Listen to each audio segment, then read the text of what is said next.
Salut les riders, j'espère que vous avez la pêche. Cette semaine, dans notre face-à-face, donc j'accueille Cyril de la société Beer.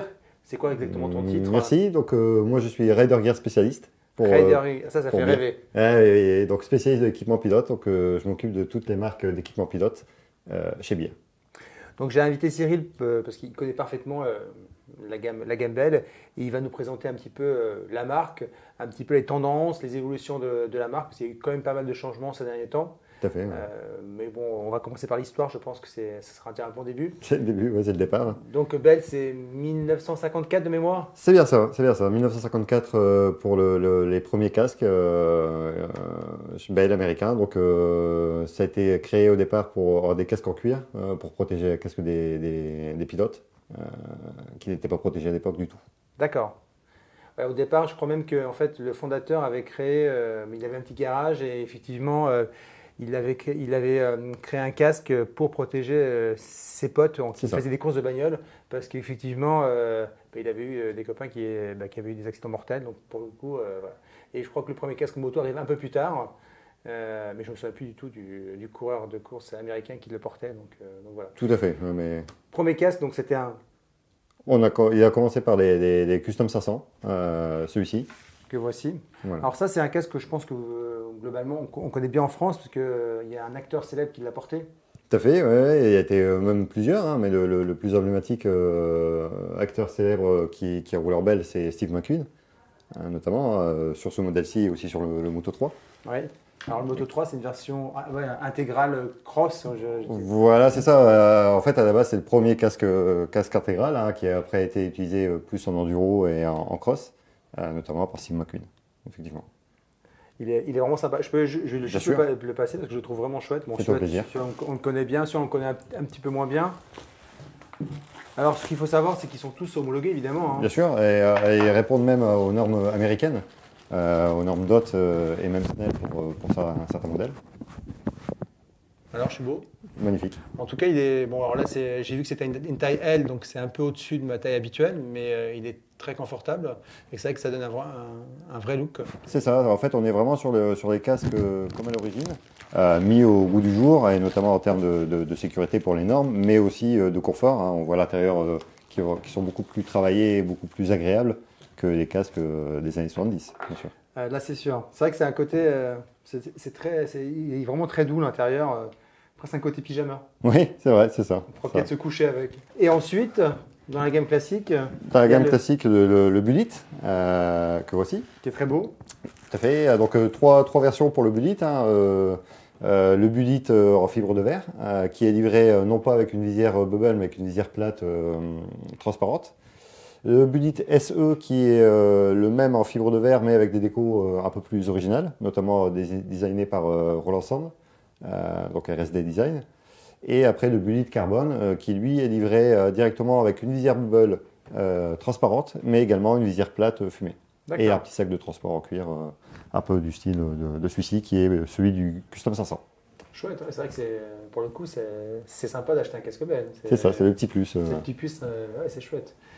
Alors, Bell, donc, ces casques-là, on les connaît bien, hein, finalement, je dirais, dans l'esprit, on les imagine, on les a vus portés par des pilotes d'époque, mais aujourd'hui, les casques ont évolué, et Bell a été aussi connu, moi je me souviens des premiers Moto 5, Moto 6, Moto 7, après, en cross. En motocross, aujourd'hui, Bell fabrique toujours des casques cross. Ah oui, et toujours au top niveau des casques cross. Hein. On a notamment le Moto 9 qui est haut de gamme chez Bell. J'y ai juste là derrière. Ah. Donc le Moto 9 qui se décline en deux versions, le Moto 9 Flex et le Moto 9 MIPS. Ici on a le Moto 9 MIPS. Le MIPS c'était inventé par des Suédois. En fait c'était une technique qui n'est pas propre à Bell, qu'on peut retrouver chez d'autres marques, et qui permet d'atténuer l'effet de giratoire du cerveau en cas de chute. En fait, une fois que le casque va toucher le sol et qu'il va être arrêté brusquement, l'intérieur, grâce au MIPS, va continuer à glisser tout doucement pour ralentir cet effet giratoire. Ouais, voilà. Éviter qu'à l'intérieur... Ça secoue trop dans le bocal. Voilà, c'est exactement ça. Exactement ça l'image. Voilà, c'est ça, c'est tout à fait. Ça reprend après le principe du cerveau dans le crâne, qui n'est pas fixe à la boîte crânienne. Et donc là, l'intérieur n'est pas fixe non plus par rapport à la calotte externe. Donc ça, c'est pour le MIPS. Donc il existe aussi en version Flex, qui là, pour le coup, est une invention propre à Bell, qui reprend le même principe du MIPS, mais qui le décline sur 3 densités de caloteurs différents, pour avoir 3 axes supplémentaires au niveau de rotation. Et une densité améliorée en cas de choc. Ok, donc ça, aujourd'hui, en cross, c'est le Moto 9. C'est le Moto 9, le haut de gamme chez Bell, avec les intérieurs démontables magnétiques, donc très pratique pour le nettoyage. Juste à retirer comme ça. Ah, c'est top ça. Ouais, c'est vraiment très bien, et même en cas d'accident, si on doit retirer l'intérieur du casque avant de retirer le casque, il n'a plus le frein de la pression qui peut mettre une petite contrainte pour retirer. C'est beaucoup plus facile. C'est vrai que des fois ils sont assez faciles à enlever, mais après pour les remettre, c'est ça. Et à force de le faire, en plus on détériore la pression. Et en casque cross, on manipule quand même beaucoup, donc c'est pas négligeable. On lave souvent quand même. En principe, oui. Donc ça c'est pour le Moto 9, donc en fibre, qui existe aussi en carbone. Le Moto Flex est en carbone. D'accord. Ensuite on a des gammes polycarbonate, donc le MX9. Alors ça c'est le MX9, voilà, celui-là c'est un MX9 en polycarbonate. La différence, la calotte est la même, mais c'est la matière qui est différente. Voilà, on va être sur une calotte en polycarbonate, donc en dérivé de plastique, qui sera donc moins sécurisée que du fibre, et aussi un peu plus lourde. Voilà, ça n'empêche quand même qu'il passe les normes standards. Et en termes de prix, par rapport, c'est quoi la différence? Alors, sur le Moto 9 Flex, on va être autour des 750 €. Le MIPS, on va être autour des 450. Et le MX9, on va être à 189 €. Oui, d'accord, oui, donc ça fait vraiment. Il y a un gap entre les deux. Effectivement, le Moto 9 en poly reste accessible. Ouais, tout à fait. Et ils ont même des décos très sympas parce qu'ils fabriquent aussi pour la marque Seven. C'est vrai que je l'ai trouvé super chouette. Ouais, moi pareil, j'ai un gros coup de cœur sur ce casque. Donc c'est le MX9, mais décliné dans la version 7. Donc c'est bien un Bell, mais fabriqué pour la marque 7. Donc ça c'est les casques cross. Casque cross, alors il y a un dérivé du MX9 aussi qui va tirer un peu plus sur la route, qui est le MX9 Adventure. Donc ça, comme son nom l'indique, est plus typé Adventure. C'est plus pour moi ça. Peut-être, ouais. Et donc celui-ci, c'est la même coque que le MX9, avec la casquette toujours, mais aussi la visière, qui est plus typé trail. À savoir que sur ce modèle, on peut retirer la casquette pour en faire un casque intégral, avec un look un peu original, quoi. Ouais, tu peux en faire un casque cross en fait. Un casque route aussi, en retirant la casquette. Ouais. Il y a une attache derrière ou pas? Non. Ils n'ont pas prévu l'attache pour les lunettes sur en casque cross. Bon, bah. C'est dommage. Par contre, l'écran est assez particulier parce qu'effectivement, il est un peu en relief. Oui, c'est vrai, il est un peu pour suivre le design du casque. Bon, il faudrait le tester en roulant celui-là pour voir. L'occasion d'une prochaine vidéo, peut-être. Peut-être. Qui sait. Donc ça, c'est... Ah, il est équipé du MIPS aussi. Oui. Comme le MX9. Le MX9 aussi est équipé du MIPS maintenant. D'accord. Alors, sur la gamme encore de l'année dernière, n'était pas équipé du MIPS, mais à partir de cette année, ils seront tous équipés du MIPS. D'accord. Donc le MIPS, en fait, globalement, sur toute la gamme Bell, il va être installé? Alors, pas sur tous les modèles route, mais sur une bonne partie, oui, effectivement. D'accord. Bon, bah chouette. Alors, tu parles des modèles route? Oui. Oui, parce que tu me fais une transition. Voilà, c'est ça. Bell fait aussi des casques route, peut-être un peu moins connus. Je connaissais j'avais un esprit le Daytona. Oui. MX, le M5. Oui. Ouais, alors tiens, justement, j'ai une question. Les casques Bell aujourd'hui, c'est fabriqué où? Parce que moi, à l'époque, c'était fabriqué en Italie. Alors, c'est vrai qu'à une époque, Bell avait revendu la licence pour l'Europe aux Italiens. Mais Bell a racheté cette licence et Bell est de nouveau 100% américain, détenu par la firme américaine. D'accord, donc les modèles qu'on voit aujourd'hui, ce sont des modèles qui en fait sont dessinés, conçus aux États-Unis, c'est ça. Ils ont une usine aux États-Unis, Bell? Non. D'accord, donc les casques ils sont fabriqués en Asie. En Asie, d'accord. Voilà. Et donc voilà, ils n'ont plus rien à voir avec les anciens casques que tu as connus. Maintenant, sur les casques haut de gamme sport, on a la gamme Star. Celui-ci c'est le Race Star, donc c'est la version carbone équipée du Flex. Mais oui, on a aussi le modèle Star qui lui est équipé du MIPS, qui est un poil moins cher en termes de coût. et qui lui est en tricomposite au niveau de la calotte et non plus en carbone. Voilà. À savoir que sur ce casque, on a 6 tailles de calottes différentes. Donc on est vraiment. Voilà, je pense que vous êtes la seule marque à avoir sorti un casque avec 6 tailles de. Ouais, non, c'est vraiment bien parce qu'on a vraiment une taille par casque pour vraiment avoir un meilleur fitting, le meilleur fitting possible par rapport à la tête de chaque pilote. Voilà, le choix des professionnels. Et alors, on n'est pas encore très présent en MotoGP. On a un pilote qui est Brad Binder en Moto 3. Par contre, nous, on va essayer de développer ce côté-là.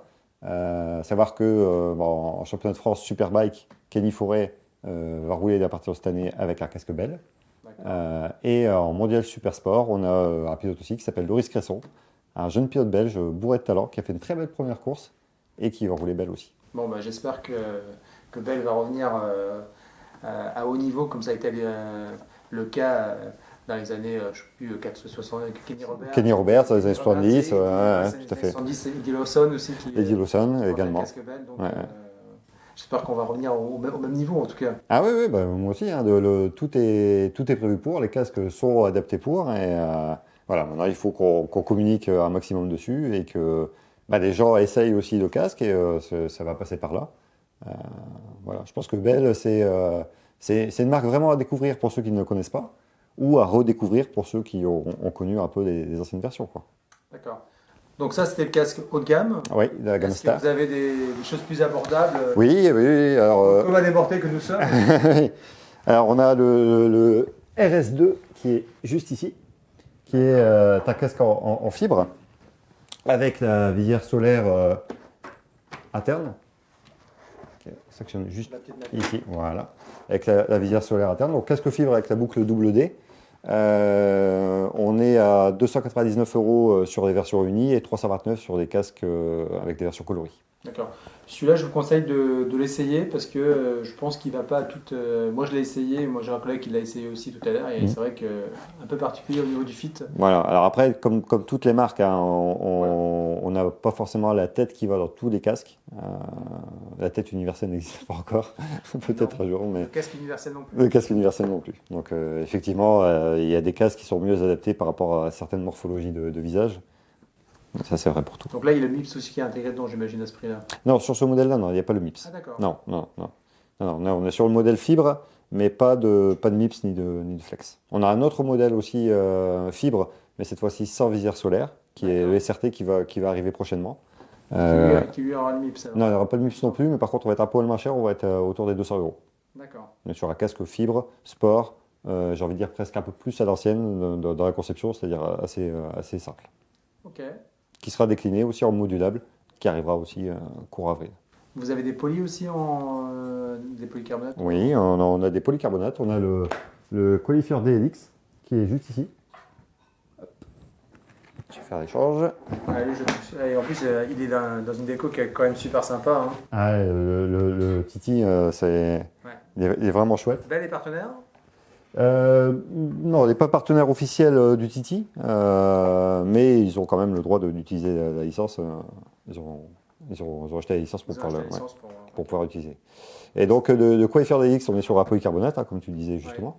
Ouais. La particularité de ce casque, c'est qu'il est livré d'origine avec un écran en transition, donc un écran photochromique. Ah, donc il change. Voilà, qui va se teinter selon la luminosité. Et aussi donc l'emplacement pour recevoir le kit Bluetooth intégré. Voilà, juste ici.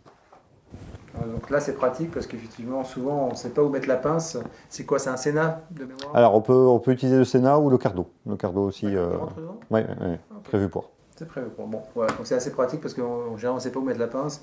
Là, vous avez effectivement l'emplacement qui est prévu et vous pouvez pisser les câbles. Donc ils passent directement et non pas par le dessous. Ils n'ont pas les pincer parce que c'est souvent ce qui arrive quand on installe les câbles. Bon, en fait, moi, je l'ai essayé celui-là et je l'ai trouvé vraiment. Enfin, je te laisse remettre l'étiquette. Oui.